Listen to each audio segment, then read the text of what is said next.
kabox, for today's daily vlog, samahan niyo po ako magbi ng mga damit. So heto na nga mga kabox, at tinatanggal ko na nga po ito mga damit dito sa hanger. At kung mapapansin nyo nga po, ang asawa ko ay pauli-uli dito sa camera. Ika nga po niya ay baka siya ay ma-discover pa. Ay arugoy.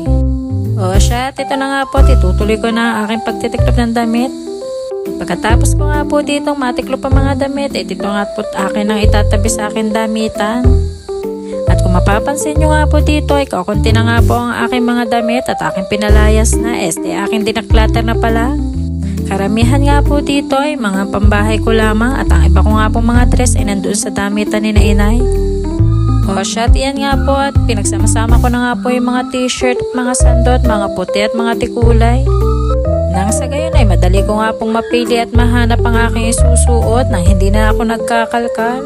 O diba mga kabox, napakaganda na nga pong tingnan kapag ka-organize ang damitan.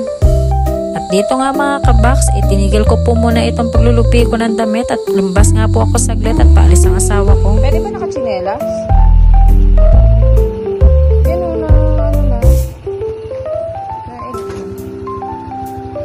O siya, at mabalik na nga po ulit tayo mga kabak sa paglulupi. Eto nga, at nakita ko yung polo na hinirap ko sa kapatid ko nung nakaraan. Hindi ko pa nga pala na isasaulit. Kaya ito at atin ang isasauli sa kanyang damitan. Matanong ko nga kayo mga kabaks, kayo rin ba ay nahiram sa mga kapatid nyo ng damit? O siya, wag na mag-deny mga kabaks at minsan na may kayo nahiram din. Eto na nga mga kabaks, at bumalik na nga po ulit ako sa kwarto. Nang sa gano'n naman ay matapos ko na itong damit naman ng asawa ko.